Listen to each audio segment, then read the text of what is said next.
Welcome to Hip Hop Now Podcast. If you're from the future, you know what to do. Get your ass out of here. Don't disrespect the legend. Hip hop is here to stay. Let's get right into the business. What up, y'all? I am your host, Vegas, and this is Hip Hop Now Podcast, a podcast specifically designed to keep you caught up on all things hip hop, music, and culture that happened throughout the week. Big shout out to the supporters over at patreon.com/hiphopnow. The link to find out all about that is in the description of this episode. Also, super big shout out to all the subscribers to Hip Hop Now Podcast on YouTube. Like I said before in the last episode, we did it. We reached 500 subscribers. I want to thank everybody that came through, but there's only one way to go from there, and that's up. So we are now on the road to 1,000, which shouldn't be difficult either. Again, I've seen channels. I watch a lot of YouTube. I really watch it like television, more than television, which is crazy.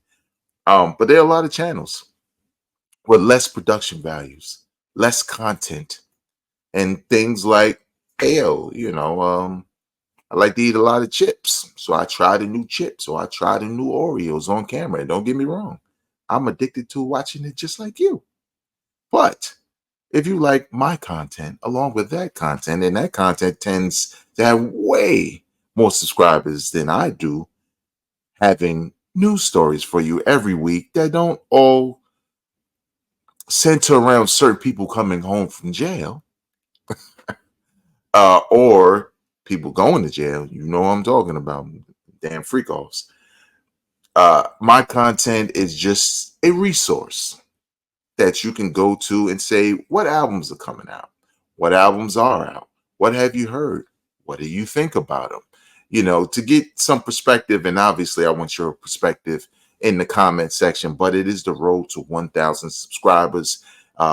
It's helping the channel grow, and more importantly, become visible in the algorithm. I'm here to say that stat-wise, more people are finding this channel based off of YouTube's homepage and suggestions. That wasn't the case once upon a time, but now that we hit 500 subscribers, now we in the eye of the storm. You feel me? And what does that do? Well, that gets this kind of content to people who don't know about it, who would enjoy it. So I want to thank everybody who's subscribed, everybody who's hit the like button, everybody who's commented.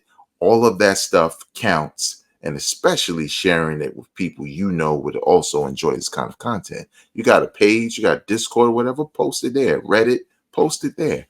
I'm on every social media site. And the reason why I'm giving this pledge of, or my pledge, but your pledge to subscribe is, or this pitch, I should say, is because, again, my stats show that more than 50% of people who press play on the video are not subscribers. Some people are popping in one time. I get it. But there are a lot of people who do come back, who will go and search to see if I have a new episode. Well, don't worry, fam. Just hit the subscribe button and hit that notification bell, and you're locked in. You won't even have to go look. You just get a notification that Vegas posted a new video. And there you have it. So I appreciate everybody's support. Road to 1,000. Well, I wouldn't mind 100,000, but baby steps. Subscribers here on YouTube, and big shout out to the people who have always supported on the audio side of this podcast, because that's where it began. So there you have it. Now, big shout out to hiphopdx.com. Double XL, sometimes they don't be on the nonsense. So I'll be like, okay, good looking out on the story. And a couple of places where I get some of these stories from. Let's get right into business, though. So once again, and I don't even want to be this way, but I'm going to just say it. So what feels like the better part of 10 years, Redman, I don't know if it has been, but damn it, it feels like it. it feels like Redman has been announcing and promoting the fact that his next album will be Muddy Waters 2 for close to 10 years, if not more. I am not lying. This is pre-pandemic and all of that. Now, of course, we can look at certain things, right? Maybe when he initially announced it, it wasn't ready. You know what I'm saying? Maybe it wasn't ready, right? He was just still working on it. Maybe he wanted to, while he released freestyles and mixtape type joints, he wanted to let you know. But don't forget, Muddy Waters 2 is on the way. And then it got to the point where we just didn't believe him anymore. And he would keep saying it. And I think last year he said it and tried to, it's on the way. And it was just like, dog, I don't know if we can anymore. Well, now, I guess he heard that message and said, yo, Muddy Waters 2 is on the way. Here's the album cover. And I ain't gonna lie, I got a little excited. Got a little excited. So let's go to hiphopdx.com. Redman fused Muddy Waters 2 TOO excitement by unveiling nostalgic cover art. Now, y'all see the cover art right now. I'm trying to figure out what's nostalgic about it. If you remember the original Muddy Waters album cover, he's like covered in mud, sitting in like what's the cabin. So maybe he's outside the cabin. Maybe that was his house. I don't know. But maybe he's outside in here. You know, he got some mud on his Timbs, but I don't know. Let's just read a little bit more before we start judging. Redman has continued to stoke the fire for his long-awaited album, Muddy Waters 2, by unveiling its official cover art, a sequel to his highly acclaimed 1996 LP, Muddy Waters. The forthcoming project's artwork features a retro 90s vibe and depicts the rap legend crouching in front of a house illuminated with an ominous red glow. Muddy Waters 2 will also serve as Redman's first album in 9 years. So I wasn't I was close. I said 10. And his latest update certainly has fans excited, including some of Reggie's rap peers. Longtime partner in rhyme, Method Man commented on his Instagram post, bong, fire emoji, plus emoji, while fellow New Yorker Busta Rhymes added, oh ish, flush face emoji. Now, Alchemist appeared to be Redman's chief cheerleader and wrote, drop this immediately, please. I'm totally with this. Now, other people commented like DJ Premier, Pete Rock, Questlove, Pharoah Monch, Status Selector, sharing their excitement. But I'm just going to keep it 1,000, 1,000,000, 100% over 100% with y'all. I am cautiously optimistic. That's me recognizing my fandom as a big Redman fan. There was a point in time, Redman's first four albums, Redman was my favorite rapper. Like, hands down, like Biggie's my favorite of all time, but that came with time for me to say something like that, right? I knew he was my favorite, but I wasn't committed. Then he died, and it got crazy. But at the time when Redman dropped, and particularly mainly his two first albums, right? His two what is it? What the Album and There's a Dark Side.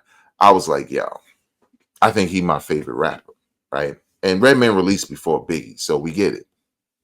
But he was like my favorite rapper, even going into his fourth album, which, you know, Doc's the Name wasn't really what I wanted, but it wasn't that bad. And he was already 3 for 3 before that, with Muddy Waters being arguably his best album.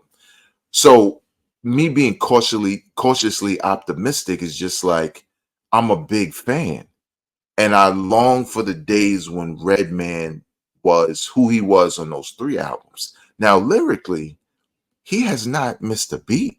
He's still dope. He's still interesting. He's still funny. But the problem I've had with Redman in recent years, as far as his albums, and why I'm not as big of a fan of albums post Doc's the Name, because Malpractice was complete garbage, and then it was a mixed bag of stuff, is because the music changed. I like Redman over Eric Sermon funk style beats. And from what I'm hearing, this is not entirely produced by Eric Sermon, and that's concerning. Now, maybe there's one song produced by him. I don't think so. Um, and I don't remember offhand, which kind of sucks, who was actually, I don't even know if this was a rumor of who was going to produce the album. Yeah, I don't see it here in their report, or I missed it, but it didn't say Eric Sermon. And that's concerning to me because it's like, I know it was bars twice. I know I didn't miss it. Uh, but mainly because what the album when it came out, his debut, Redman sound different. The production was like vibrant and dope. Songs like Blow Your Mind and Tonight's the Night and Superman Lover. It was just so refreshing from what we were used to in hip hop. And then Dare of the Dark Side was like really muddy, but really down in the dumps with the funk sound. And I felt like Muddy Waters was like a combination of those two albums in one, which made it perfect to me. And similar to how Good Kid, Mad City, if you look at Good Kid, Mad City and To Pimp a Butterfly, and Damn feels like it borrows from both in a lot of ways. You know what I'm saying? Like the perfected formula of the variety that Kendrick could come up with. That's what I felt with Redman. But I haven't been enthusiastic about his music lately. And the freestyles and stuff, like after watching almost 10 years of those and not getting what he said he was going to do with Muddy Waters 2, I'm not that optimistic. And I'll say this, there have been a couple of sequels that have been successful, right? Like you can call Stillmatic a sequel to Illmatic, right? You can tie it together, similar titles or whatever. But Nas, they said I make another Illmatic, but it's only forward I'm moving, never backward stupid. Here's another classic. See notes is falling from the sky. Like to me, that was like, oh, it's not Illmatic Part Two as in the same thing. It's the evolution of Nas. You know what I'm saying? And it was so dope. And I think Stillmatic is a classic. I really think Braveheart Party, you take that off, the rest of the songs are flawless. Not perfect. No album's perfect, but you know what I mean. The rest of the album is good to great. Um, and I feel like obviously Only Built for Cuban Links 2 was excellent. But then you go to Do or Die 2 with AZ. And I can't say I'm the biggest fan of the first Do or Die. I feel like it needed a little bit, some more songs and some more songs. I love don't get me wrong, I love the AZ and Nas songs on Do or Die 1. But I felt like Nas was on that album so much that it was almost giving me a Ghostface vibe, and I just wanted more solo AZ songs. Well, when he made Do or Die 2, I thought it would be dope, so much better. I thought it would be an evolution, and the cover's crazy, but it was hit or miss on that album for me. So, and that's just one example, but it doesn't always work, right? It just doesn't always work when you do sequels. And I'm afraid because this particular song, not song, but this particular album, Muddy Waters, is literally the best in his catalog, tough to beat, and how you evolve from that.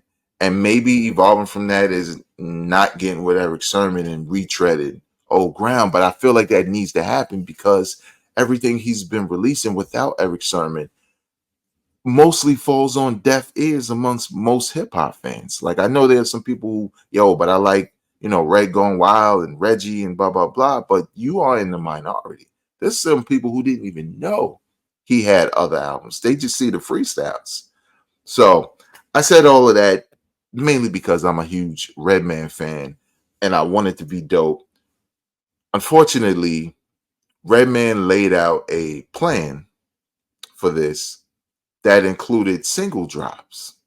And I was like, okay, cool. We right around the corner. Because when you show your album cover, you start talking about the music, that means that joint dropping at least November. No, you will not see this album to sometime in August of 2025. Now we say that now because we're in fall, like, man, it's a long time ago, a time away.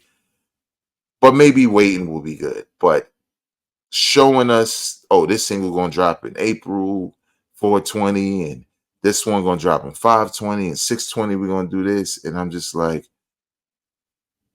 why don't you just drop the album on 420? You know what I'm saying? I would love that. Everybody would love that. So I don't know. Like I said, cautiously optimistic. So Cameron claims Drake is one of hip hop's best slick talkers and thinks he's getting overlooked. Let's see if we can find a quote from Cameron actually saying this quote. Outside of the recent thing with Kendrick Lamar, Drake is one of the slickest talkers ever in rap. People always overlook that because he's light skinned and he can sing, or he's from Toronto or whatever. But this N word, slick talk, is ridiculous, man. He talk ish. How do I feel about it? Tell me how you feel about it in the comment section of this podcast. But I would tend to agree. Now, for those who don't really know Drake's work like that, because there's a lot of people who comment on Drake negatively who don't really know his work, right? To even judge it, to maybe they're looking at one thing, but they don't realize what Cameron is saying is the totality of Drake's work. He doesn't release hip hop albums like that, to me, right? At least not on a regular, but he has plenty of songs on a number of those albums that where he's spitting and he's slick talking, and he's done it on features. He got a lot of famous verses. We're not talking about the Soldier Boy joint. We know he took that, but he has enough bars as far as his catalog and features and Lucy songs here and there, no matter what it was for. He has some. So I agree with Cameron, and I think it has somewhat to do with some of the things he mentioned, right? I don't know if it has to do with him being light skinned. Like, that's a joke that, black people like to say, you know what I'm saying? How we joke with each other, light skin and dark skin. But I think it does have something to do more so with the image of being a singer, and the type of music he makes. People forget that the Drake you see with 21 Savage isn't the Drake that was rocking for like 10 years. He rhymes very differently. He did some of that in the battle, but not as much as I would have liked, to be honest. But he's had some lines. Now, I will say this. I feel like I've talked, about Drake and the tooting his lips out and pitches and all that dumb stuff, and I get it. But that's not the music. That's not the reason why I like him. Like, oh, I like the way he dressed. I like the barrettes in his hair. I don't care about that. It affects some people, and I get it. But at the end of the day, if the music's dope, I don't care what you dress like. It's whatever. But what I do feel like is happening, and I don't know if it's necessary. There are a number of media outlets, hip hop media outlets, and now, even though this is a sports outlet or Cameron in general, who are trying to remind people of why they like Drake, because they feel like there's a campaign of hate towards Drake. I don't think so. I think he lost the battle. I think the internet had fun with it like they do, right? You can't ask the internet to not be the internet. That's what they're going to do. They're going to do and make memes and do whatever they want till exhaustion, until they're done having fun with it. But I think people were curious about new music and dope music. And the expectations are, you lost this battle, but you've been a monster hit maker, a monster music star. We know you're going to have some heat. But the problem with that is Drake is so stuck on the L that every time he tries to take a shot, everybody just brings back up all the stuff that he lost to, and why, and pedophile, and you got a daughter, and you're whack, you from Toronto, and stop looking tough. He just brings it back up by referencing, the battle like that. And then two, he's trying to do the same formula on some records that he's done recently when people before the battle didn't really like Scary Dogs. They were saying that album was whack. They saying Drake is phoning it in. The Scary Hours was better, but that's the Drake I like when he rapping. That Scary Hours Drake is the one I like. But it felt like it was only done because of what people's reaction to that album for all the dogs. And I kind of feel like now every time I turn to a post, it's a media outlet reminding you about how many streams Drake has done over his career when they're not even talking about the lack of charting. Now he's charted, but he's at one point he remained on the chart. It didn't matter what it was, old or new. And in recent times, he hadn't. And I think he continues to turn people off with some of the things he's doing, right? With songs and little jabs here, but also because he's not getting back to the essence of why they liked you in the first place.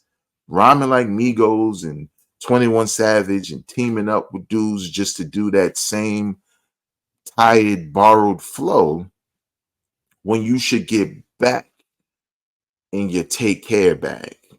Just make great music. That's it. It was the same thing I was saying about J. Cole. He had the feature with Daylight. I was like, yo, do this. And then he goes and does an apology song basically to Drake.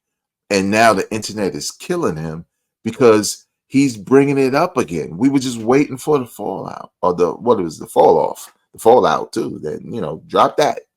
But you know what I'm saying? So it's interesting that Camron would say this because on the heels of the battle, he kept giving Drake props for things like trying to remind his fan base, yo, we like him, and then you go to the comment section, they just flaming Camron for that, and we know why. That like Drake is as a fan, and I ain't talking about freaky. I mean, as a fan, a fanatic of Dipset and all that, and different people. I'm sure he's looked out in a lot of ways, and he's probably been really cool with them. You know what I'm saying? So I get why they would remind people, but it's the same reason why most people who are being critical of a Drake and a J. Cole always remind people how much of a fan they were. Most people, you know what I'm saying? Not everybody. Some people ain't like him anyway. But I know to only speak for myself. I look at it like I'm a fan. And I just, as a fan, I just want him to stop. Just stop. It's okay. You can lose. Everybody could lose. Kendrick could lose. Kendrick can start to feel like he a world beater and get cooked by somebody else. It happens. But the more you do things that feed in to the lyrics that Kendrick put out, the more people gonna go right in the comment section and say, quote Kendrick, one of Kendrick's songs. And so it's a battle, right? At the same time, you kind of want Drake to be able to get back to the music and be successful, and Kendrick to do his thing without having to, take shots of diss records, and J. Cole to do his thing, and just kind of get back to three guys that made dope music that all kind of complement each other or offer a variety to hip hop fans. And I just kind of feel like he's doing it to himself, and they're just people who want to help him, but it seems extremely disingenuous in some ways, because it's coming out of left field, not because it's not true. I think he is one of the best slick talkers in hip hop. Where does he rank? I don't think he ranks super high on my list, but there's things that he said that I thought was dope that I was like, oh yeah, I like that joint. So I don't know. What do you think? Leave your comments in the comment section below. And lastly, so Tyler the Creator and Earthgang both recently announced new albums dropping in October If you're from the future, you already heard him. Why are you even here? I appreciate you. Hit the subscribe button. We'll get your ass out of here. Um, but what was unique about that, because I'm an Earthgang fan and I'm a Tyler the Creator fan. I'm looking forward to what Earthgang does. I like their evolution. Their first album was more underground hip hop. Now they kind of do more than that, but they're really good at blending different styles and genres without sounding like they're copying anybody. And when they need to get busy on some hip hop stuff, they get busy for real. They not passable, like they get busy for real.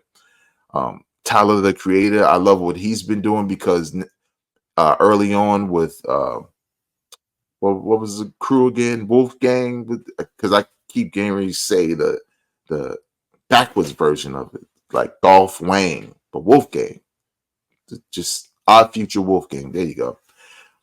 When he was with them and he had his early solos, I didn't necessarily like everything he did because I felt like a lot of what he was saying was pure shock value.